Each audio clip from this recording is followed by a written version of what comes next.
Hi, welcome in. This is an original story, and I'll let it speak for itself. Let's begin. My parents sold my 12-year-old daughter's antique violin, the one she got from my grandmother, for $92,000, and spent every penny on a swimming pool for my sister's children. When Grandma found out, she didn't cry. She smiled and said the violin was held in trust. My parents' faces went pale. Please subscribe and like this video and listen to my story till the end. Let me know which city you're listening from, that way, I can see how far my story has traveled. I knew something was terribly wrong before we even got to the music room. You can smell a renovation the way you can smell a lie. Fresh paint, sawdust, that sharp chemical tang that screams someone has spent money they didn't tell you about. Sophie climbed out of the car with her backpack, her music binder, and her rosin tin clutched tight, because the important part, the violin, was already inside. Or so we thought. See, the actual violin lived at my parents' house, in my grandmother's old music room. Lived being the key word I didn't understand yet. Sophie had been looking forward to this moment all day. Not in a yay chores way, in a this is mine way. She'd been humming under her breath in the car, tapping rhythms on her knees, already halfway in that focused little world she disappears into when she plays. Do you think Great-Grandma Rose will be there today? Sophie asked, pulling her ponytail tighter, like she could control the universe with an elastic band. She's at her new place, I said. Not today. We'll call her later. Sophie nodded, but her eyes stayed hopeful anyway. Like maybe my grandma had changed her mind overnight and come back to the house because she missed the smell of my dad's aftershave and my mom's passive-aggressive sighs. We walked up to the front door. I had a key, not because I'm especially trusted, but because I'm useful. There's a difference. One gets you love. The other gets you access codes and errands. The second I opened the door, I heard it. A muffled whine of power tools somewhere in the background. And the smell, definitely paint. Definitely money being spent. Sophie's face lit up. Are they fixing the music room? I didn't answer right away because my brain was still doing that slow, dumb buffering thing it does when reality doesn't match the script. We stepped inside. A tarp covered the hallway runner like the house was preparing for surgery. Cardboard boxes lined the walls. Someone had taped off the entryway with blue painter's tape, which is a polite way of saying, don't touch anything, peasant. Sophie tiptoed like she was in a museum. Mom. I called, loud enough to reach whatever part of the house my mother currently ruled from. No answer. Sophie headed toward the back window. Whoa. I followed her gaze and felt my stomach drop like an elevator with cut cables. The backyard looked excavated, like the earth had been peeled open and rearranged. A massive rectangle had been carved out where the grass used to be. Piles of dirt sat like small mountains. There were forms along the edges, rebar, stacks of pavers. It wasn't finished, but it was absolutely not subtle. A pool. A full-on in-ground pool. Because why quietly improve your life when you can broadcast it to the neighborhood with heavy machinery? Sophie blinked. Is that, for us? There was so much hope in her voice that I actually hated everyone I was related to in that moment. I don't know, I said carefully. Let's get your violin first. We walked down the hall toward the music room, which had always been my grandmother's territory, even when she lived with them. She turned it into a little sanctuary, temperature-controlled, humidifier humming quietly, shelves lined with old sheet music, a lock on the cabinet because she wasn't born yesterday. Sophie loved it in there. She said it smelled like polish and peppermint tea. I said it smelled like someone who still believed in boundaries. I pushed open the door. The humidifier was still running. The stand was still there. The corner where the violin case always rested, where Sophie's violin rested like it belonged to her, was empty. Not moved. Not put away. Empty. Sophie didn't scream. She didn't even inhale sharply. She just froze. Then she walked to the corner slowly, like she was approaching an animal that might bite. She looked down at the spot, looked up at the shelf, looked behind the chair like maybe it had fallen and no one had noticed for several days. Then she turned to me. "Did Great-Grandma Rose change her mind?" she asked, voice small and careful, like she was trying not to disturb the air. My throat tightened. "No, sweetheart." Sophie swallowed hard. "Then where is it?" She didn't sound angry, that would have been easier. She sounded careful, like the question itself might get her in trouble. Her fingers drifted to the edge of the stand like she expected to feel the violin there. Would. Wait. Something real. And when there was nothing, she pulled her hand back fast, like she'd touched a hot stove. Her eyes got glossy, but she didn't let anything fall. She just nodded once, too hard, like she was forcing the moment to behave. "What would you do if you walked into this situation?" "Keep listening, this gets intense." I didn't answer Sophie because I didn't know. Not for sure. But I could already feel where this was heading, and I hated that my kid was standing in the middle of it. I left Sophie in the music room because I needed her not to see my face when I found out the truth. I marched toward the kitchen. My mom was there, of course. She was always in the kitchen when she wanted to look like she was holding the family together with her bare hands. She had a mug in one hand and her phone in the other. Her hair was pulled back like she'd been busy, which in my family usually means busy ignoring something important. My dad sat at the table scrolling through something on his tablet, calm as a man who believes the world will always make room for him. My sister, Jennifer, was perched on a stool sipping something green and expensive looking. She didn't look up when I walked in. She barely ever did. "Where's Sophie's violin?" I asked, my voice sharper than I intended. My mom blinked slowly, like she was confused why I'd bring up something inconvenient during her morning coffee. "Good morning to you too, Amanda," she said with that sugary tone that meant back off. I stared at her, refusing to play the game. My dad sighed. "What's the problem now?" I could feel my heart doing that annoying thing where it tries to climb out of my chest and find a quieter family. "Sophie's violin," I repeated, slower this time. "Where is it?" Jennifer snorted without looking up. "Oh, please." My mom took a deliberate sip of her coffee. "Your father handled it." Handled it. That phrase is like a red flag printed in cursive.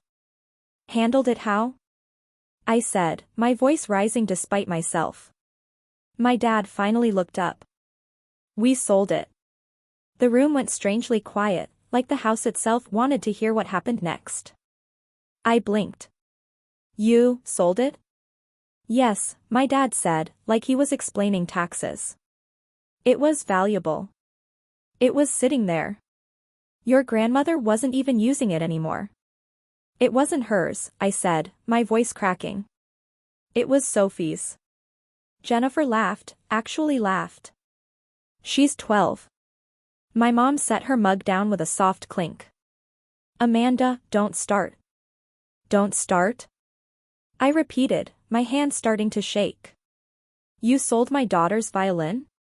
My dad leaned back in his chair, infuriatingly calm. "It was a family asset." "No," I said, voice sharper now. "It was set aside for Sophie. Grandma Rose was clear about that." Jennifer finally looked up, eyes bright with annoyance. "And my kids are what? Chopped liver?" Tyler and Emma weren't even in the room, and somehow they were still the main characters. My mom waved a hand toward the backyard like she was presenting a prize on a game show. "We're doing something nice for the children." I stared at her. "The children," she said again, like she expected a round of applause. "Tyler and Emma deserve space. They deserve. And Sophie doesn't?" I cut her off. My dad rubbed his forehead, already tired of me being a person. "Sophie will be fine with a student violin. You can rent one. Plenty of kids do. Sophie will be fine. That's my family's favorite prayer. It means we did what we wanted and we're not dealing with your feelings." I could feel my hands shaking. I forced them still against the counter. "Where is it?" I asked, quieter now, dangerously quiet. Who did you sell it to? My dad shrugged. A collector. Guy paid by wire. Quick sale. Of course. My mom's eyes sharpened like knives. And before you get any ideas, you are not telling your grandmother. I stared at her, speechless. She doesn't need the stress, my mom said, voice clipped. She's settling in at her new facility. Professionals are taking care of her. Let her have peace. You mean let you have peace, I shot back. My dad's expression hardened. Don't make this about you. I laughed once, sharp and humorless. It's about my kid. Jennifer leaned forward, voice sweet in that fake way that makes you want to check your wallet. Amanda, honestly, you're always acting like Sophie is some tragic orphan. She's fine. She has you. The way she said you made it sound like a punishment. What happens when Amanda tells Grandma Rose? You won't believe what comes next. Keep listening. I turned back toward the hall, my whole body trembling with rage I couldn't let Sophie see. Sophie was still in the music room, standing in that empty corner like she was waiting for someone to tell her she mattered. I walked back to her, knelt down, and took her hands in mine. We're going home, I said softly. Sophie nodded without arguing. That was the worst part. She didn't even fight. She just folded, like she'd been trained for this her entire life. As we left, my mom called after me. Amanda, do not call your grandmother. Do you hear me? I didn't answer because I did hear her. I just didn't care anymore. And that's when I knew I was going to tell Grandma Rose everything. Have you ever had to choose between keeping the peace and doing what's right? Comment below. That night, Sophie practiced on the battered student violin her teacher kept for emergencies. It sounded like a cardboard box with strings, honestly.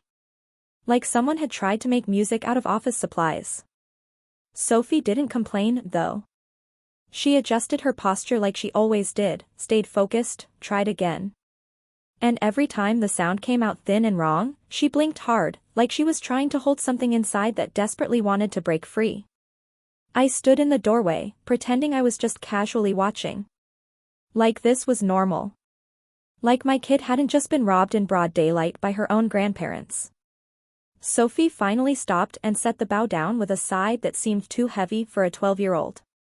I can still practice, she said carefully, like she was trying to convince both of us. It's just harder. I know, baby, I said, my voice thick. She nodded and stared at her hands.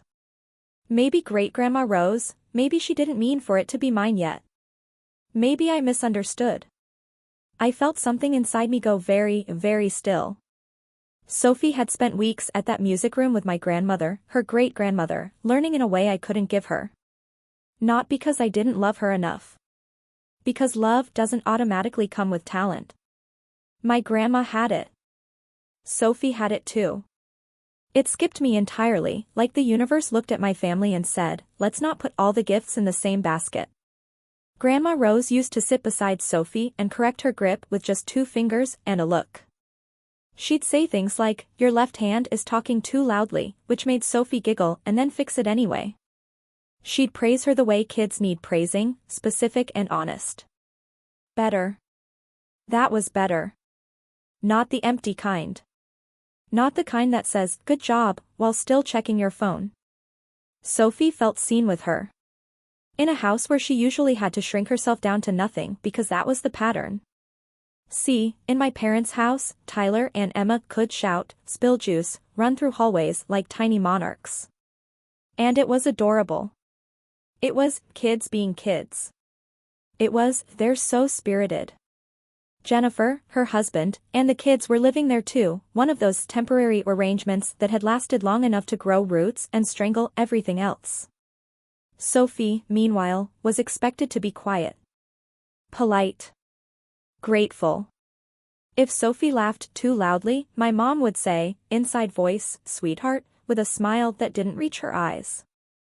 If Tyler yelled, my dad would laugh and say, he's got lungs on him, doesn't he? If Emma demanded attention, Jennifer would scoop her up like she was a tiny celebrity. If Sophie needed anything at all, it was treated like an inconvenience. Sophie learned to take up less space the way other kids learn multiplication tables. Grandma Rose noticed. She didn't always intervene, she was still my mom's mom, and family politics are their own kind of landmine. But Grandma Rose did something quieter, something more powerful. She carved out a space where Sophie didn't have to apologize for existing. That space was the music room. It made practical sense too. My apartment wasn't exactly designed for antique instruments and long practice sessions. It was safe, clean, and mine, but small. Sound traveled. Neighbors complained. And a violin like Grandma's, and now Sophie's, wasn't something you left in a corner near the radiator and hoped for the best. So we stored it there. In the controlled room. In the cabinet with the little humidifier humming like a promise. And my grandma had been careful. Not just emotionally careful, paperwork careful. She'd had the violin appraised, photographed, documented. She'd shown me the file once, not because she wanted to brag, but because she wanted me to understand. This is not just sentimental, she'd said, tapping the page with one weathered finger. It's valuable. People get strange around valuable things. I nodded because yes, people got strange around valuable things. I just didn't think people meant my parents. Grandma Rose had moved out less than a week ago, into a place my mom described as perfect, and so much safer, and so much less stress. Which might have been true for Grandma Rose. It was definitely true for my mom, because the move had been preceded by months of comments like, "This is getting hard," and "She needs professional care," and "It's not fair to all of us." All of us meaning my mom, my dad, Jennifer, and somehow never me. The one who actually showed up. Grandma Rose didn't leave kicking and screaming. She left the way she did everything, with a straight spine and a quiet decision. But once she was gone, the energy in the house shifted like a storm rolling in. The last set of eyes that mattered had left the room. And my family did what they always did when no one could stop them. They took. Is Amanda really going to tell Grandma Rose the truth? Wait until you hear what happens next. Sophie went to bed early that night. She didn't ask to call Grandma Rose. She didn't ask to complain. She just hugged me tightly before falling asleep, like she was holding herself together with my ribs. After she was asleep, I sat at my kitchen table and stared at my phone for what felt like hours. I kept thinking about the way my mom said, "Don't tell your grandmother." Not, "Don't upset her." Not really. Don't tell her. Like the truth was a weapon, and they expected me to keep it holstered for their comfort. I realized something then, and it wasn't pretty. I'd spent most of my life trying not to be difficult. I thought being easy was the same as being loved. It isn't. It's just easier for everyone else. And I wasn't going to teach Sophie that lesson. So the next morning, I drove to Grandma Rose's new place. Would you have told? Or would you have kept the peace? Let me know in the comments. Grandma Rose lived in a bright, tidy apartment in an assisted independent living community that smelled like lemon cleaner and expensive hand soap. It wasn't depressing, it was controlled. There's a difference. A staff member at the front desk smiled warmly and asked who I was visiting, as if my family hadn't just detonated itself. "Rose," I said, my voice shaking slightly. "Ah," she said warmly. "She's in the lounge. She's been expecting you." Of course she had. Grandma Rose was in an armchair with a book in her lap and her glasses perched on the end of her nose like she was about to judge the author personally. She looked up the second I walked in. "Sit," she said simply. "Your face is doing that thing." I sat down across from her, and before I could even open my mouth, the tears started. "They sold it," I choked out. Grandma Rose didn't flinch. She just waited, hands folded calmly in her lap. So I told her. I kept it as simple as I could manage through the tears. The missing violin. The pool excavation. The words my parents used. Family asset. Sophie will be fine. Don't tell Grandma. Grandma Rose listened without interrupting, the way people do when they're collecting evidence for a trial. When I finished, she closed her book slowly, deliberately. "And Sophie," she asked, her voice softer than I'd ever heard it. "She went quiet," I said, wiping my eyes. "She asked if you changed your mind about giving it to her." Grandma Rose's expression didn't crumple. It hardened. Not into rage, into clarity, sharp and cutting. "She thought it was her fault," Grandma Rose said softly, almost to herself. I nodded, unable to speak. Grandma Rose exhaled through her nose, one sharp breath, like a dragon preparing fire. Then she asked, "When did you last see the file?" "What file?" "The violin documentation," she said crisply. "Appraisal, photographs, serial identifiers." "I saw it months ago," I said. "You showed me." Grandma Rose nodded. "Good." She leaned forward slightly, eyes intense. "Amanda, do you have any texts about the pool? Any pictures? Anything that shows the renovations started right after I moved out?" "I can screenshot Jennifer's posts," I said, because of course Jennifer had posted about it. Jennifer could post her own funeral if the lighting was good enough. Grandma Rose nodded firmly. "Do that. Send them to me." I stared at her. "Grandma, are you okay?" Grandma Rose looked at me over her glasses, and for the first time, I saw something almost like a smile. "I am not the one who should be worried," she said quietly. Then she reached for her phone. "I'm going to make a call." I didn't ask who she was calling. Grandma Rose had always had a way of keeping her cards close. My family treated that as sweet and old-fashioned. It wasn't. It was strategic.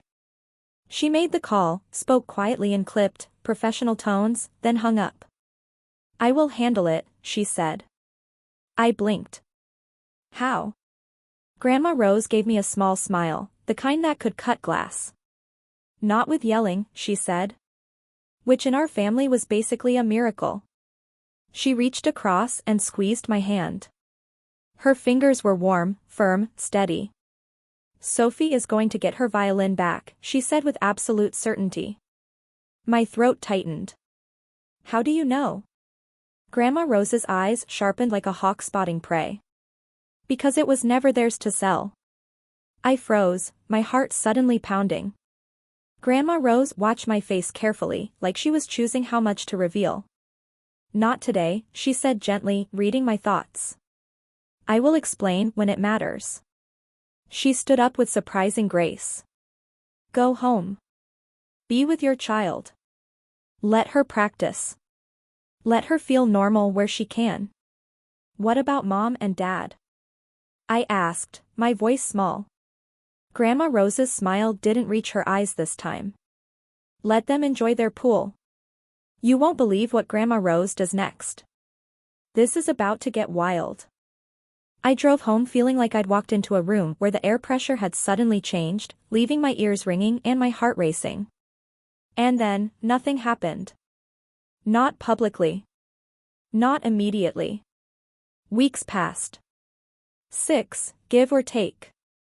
Sophie practiced on the student violin and then on a rental we scraped together after her teacher found one at a discount. It wasn't awful, but it wasn't hers. The sound didn't bloom the same way.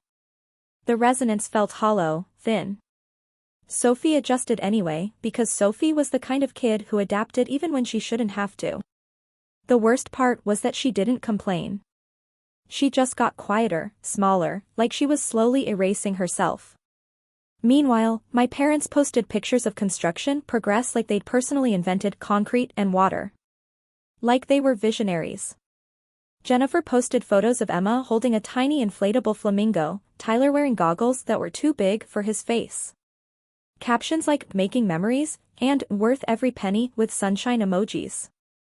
No apology. No mention of the violin.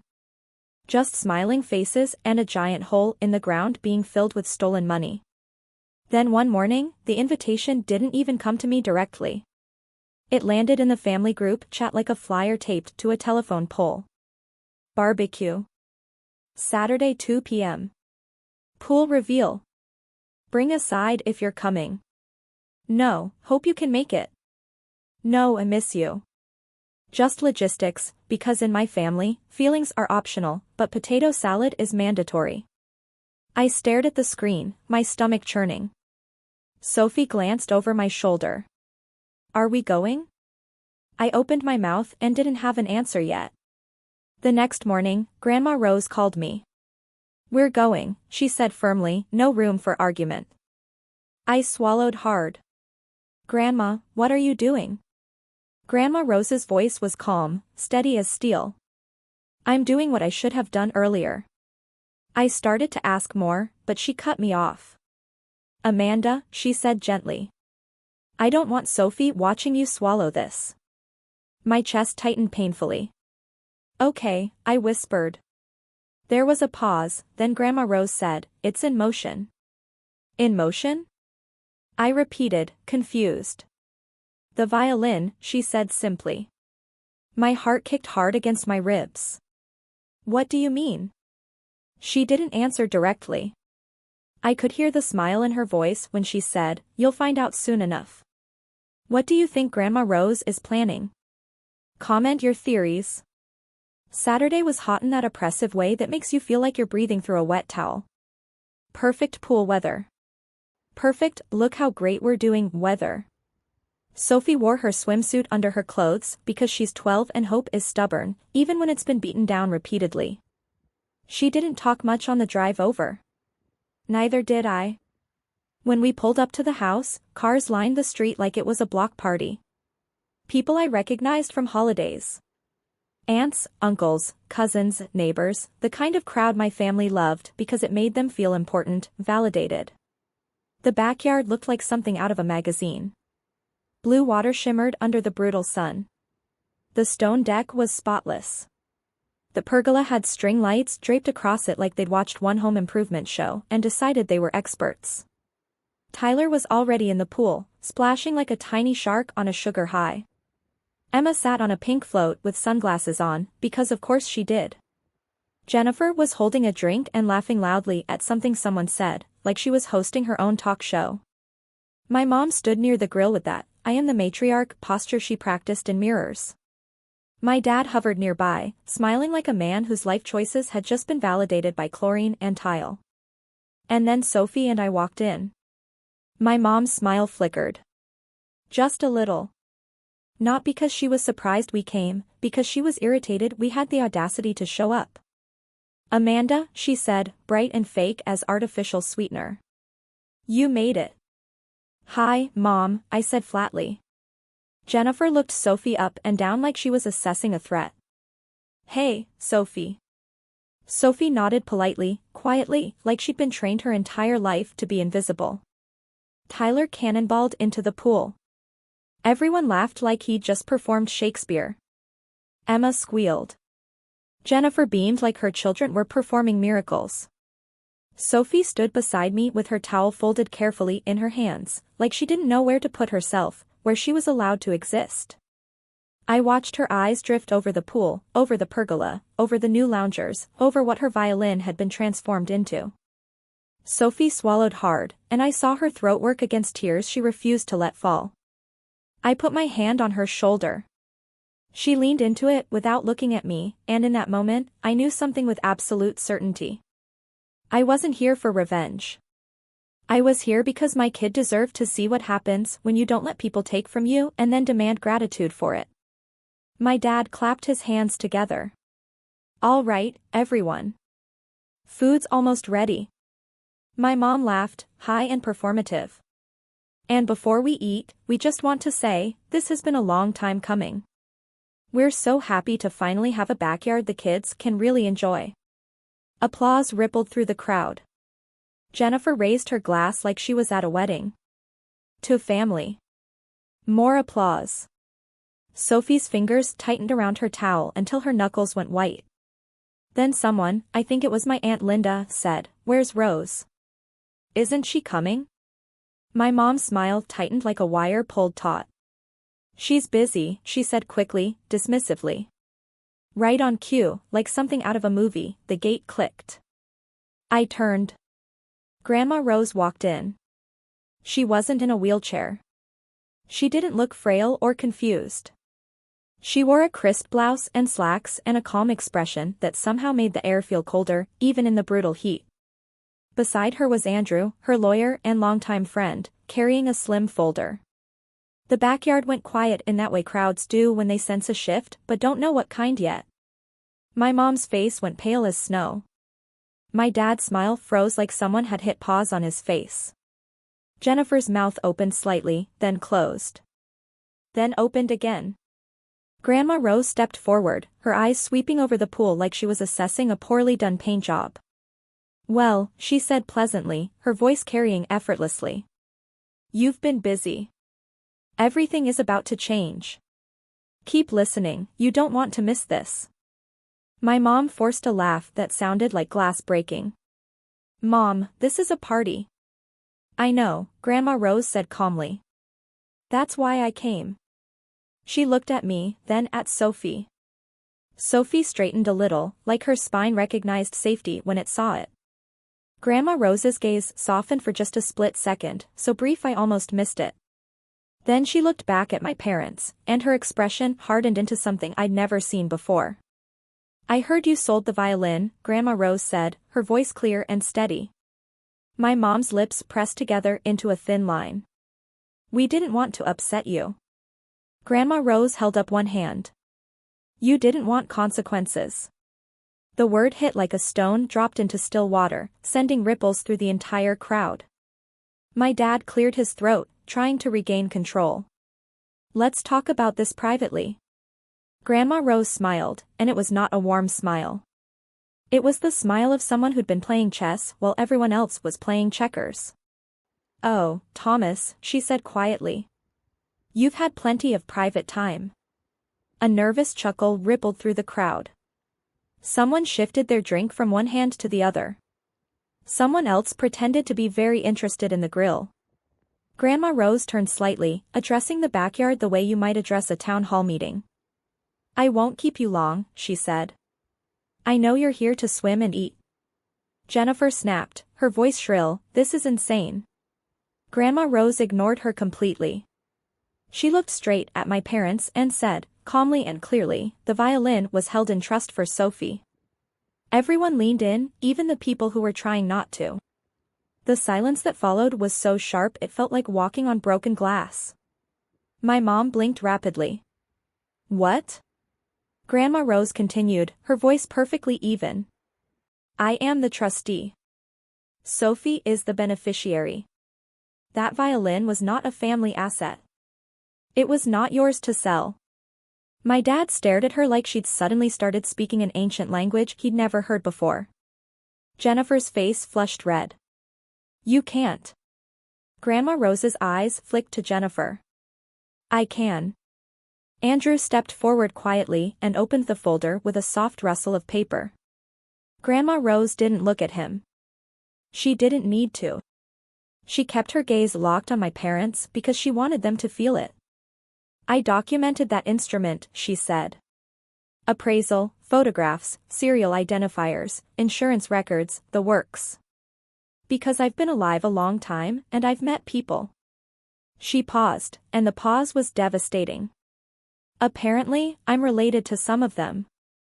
A few people snorted, dry humor does that. It slips under the skin while everyone's still deciding if they're allowed to laugh. My mom's voice shook. We didn't know anything about a trust. Grandma Rose nodded once. Correct. You didn't. That was intentional. My dad finally found his voice. Where is it? Where's the violin? Grandma Rose's smile returned, sharp as a knife. Safe. Sophie's head snapped up so fast I heard her neck crack. Grandma Rose looked directly at her, and her voice softened like a blanket being wrapped around cold shoulders. It was recovered this morning, sweetheart. After Andrew made a few calls and filed the appropriate reports. Sophie's breath caught, not a sob, not a scream, just a small sound like relief trying to escape from somewhere deep inside. Grandma Rose turned back to my parents. You sold something you did not own.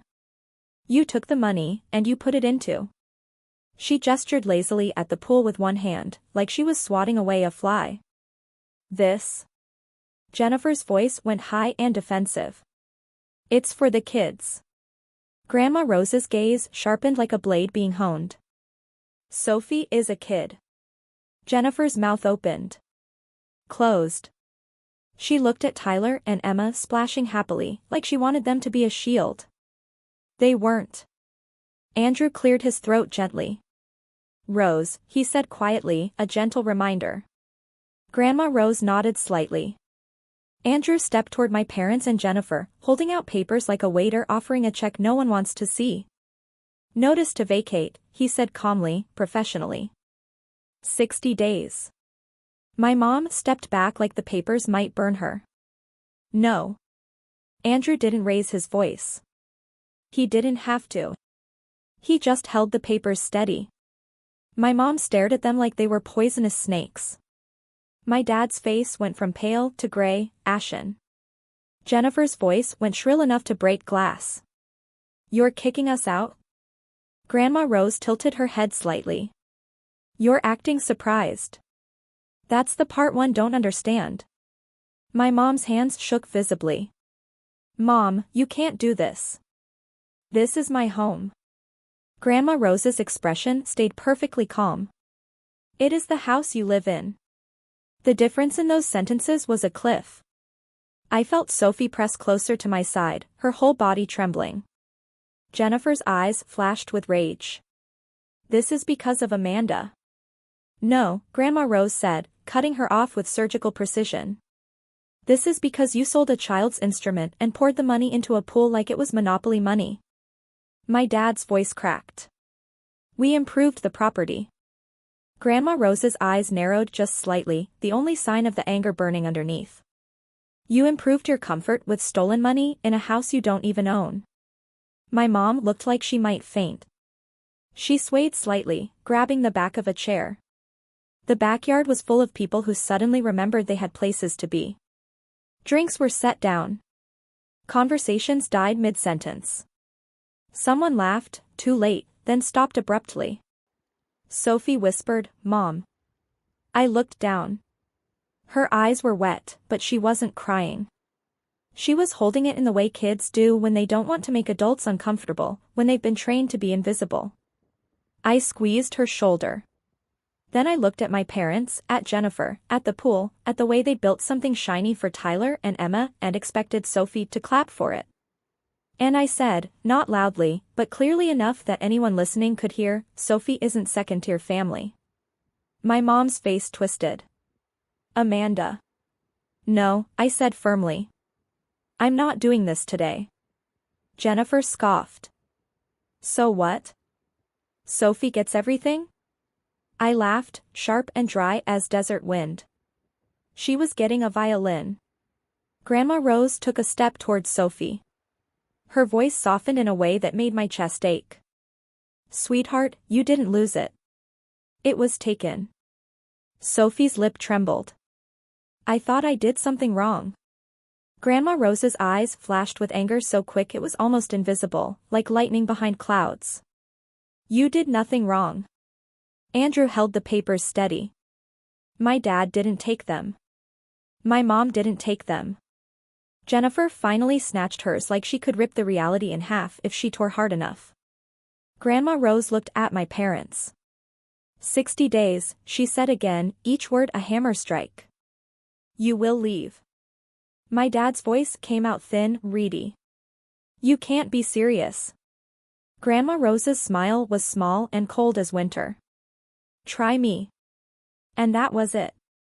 Not yelling. Not a meltdown. Just a line drawn in permanent ink. As the backyard started to break apart, people quietly gathering their things, children being called out of the pool with confused protests, relatives avoiding eye contact like their lives depended on it, my mom stood frozen. Jennifer's face was red, blotchy. She hissed something at my dad that I couldn't hear. My dad didn't respond. He just stared at the pool like it might offer him answers. Tyler and Emma kept splashing for a few more minutes because kids don't understand adult consequences until the adults force them to. Sophie watched them, then looked at Grandma Rose with hope I hadn't seen in her eyes for weeks. "Do I get it back?" she whispered. Grandma Rose nodded firmly. "Yes." Sophie let out a breath I didn't realize she'd been holding for 6 weeks. And I realized something too. My parents' faces had gone pale because Grandma Rose had finally done the one thing my family couldn't survive. She stopped letting them pretend. Tell me in the comments, did Grandma Rose go too far, or not far enough? And if you've dealt with something similar, share your story. You're not alone. Subscribe for more stories about standing your ground and reclaiming your life. Sophie got her violin back. It arrived the next day in a hard case that looked like it had traveled through several careless hands and regretted all of them. Grandma Rose opened it with Sophie like it was a sacred ceremony. Sophie ran her fingers over the wood like she was touching something alive, something that had been resurrected. She didn't say much. She just hugged Grandma Rose so tightly I saw my grandma close her eyes for a second, like she was letting herself feel it now that the danger had passed. My parents, meanwhile, discovered a fun fact about selling something you don't own. People want their money back. The buyer came after them the way you'd expect, angry, embarrassed, and not remotely interested in my mom's, we didn't know, routine. The words repayment plan entered my parents' vocabulary like a disease they couldn't shake. They couldn't pay it all at once. Most people can't, especially not people who pour stolen money into concrete and chlorine. 60 days went faster than they expected. My mom tried bargaining. My dad tried guilt. Jennifer tried rage. Grandma Rose didn't move an inch. They packed up their life in a house they treated like it was theirs, and moved into something smaller, something cheaper, something that didn't have a pool. Jennifer and her husband didn't end up saving my parents. Not because they couldn't, because they wouldn't. Jennifer suddenly remembered how to distance herself when consequences showed up. One minute it was we all agreed, and the next it was, I told you this was a bad idea. Families like mine have a special talent for rewriting history on the fly. Tyler and Emma adjusted. Kids always do. Sophie adjusted too, but in a different way. She started speaking up more. Small things at first. Actually, I was sitting there. I don't like that joke. No, I'm not okay with that. The first time she did it in front of my mom's mouth tightened like she tasted something bitter. Good. Grandma Rose updated her plans after everything happened, quietly, thoroughly, the way she does everything. She didn't give speeches about it. She just slid a folder across my kitchen table one evening and said, "Andrew's handling the paperwork. I'm putting the house into a trust. I'll be the trustee. You'll be the beneficiary." She tapped the folder once. "So it's protected now. And it's yours in the end." The day they moved out, Sophie and I packed up our apartment. No ceremony, just boxes, keys, and a house that finally felt like it could breathe. The first night we slept there, the house sounded different. No construction. No performative laughter. No heavy footsteps pacing like ownership. Just quiet, the kind that feels earned. Then Grandma Rose moved back in. This time for real. Not as someone being taken care of. Not as an inconvenience managed in a spare room. As the person who belonged there. Sophie helped her unpack like it was a celebration. She carried sweaters and books and that little tin of peppermint tea like each one was a vote for the future we were building. And then, like it was the most natural thing in the world, Grandma Rose sat in the living room while Sophie practiced. No shrine of silence. No tight smiles. No, inside voice, sweetheart. Just music filling a house that finally knew who it was for. When spring came, Sophie auditioned for the regional youth orchestra. And got in. But this time, she had her instrument. And something else. Proof. Proof that when someone tried to take her future and build a pool with it, the adults who mattered didn't tell her to swallow it and smile. They showed up. They told the truth. And they made sure she never had to apologize for wanting a place at the table. So what do you think? Did Grandma Rose go too far, or not far enough? Let me know in the comments. And subscribe for more stories like this, stories about standing up, speaking out, and reclaiming what's yours.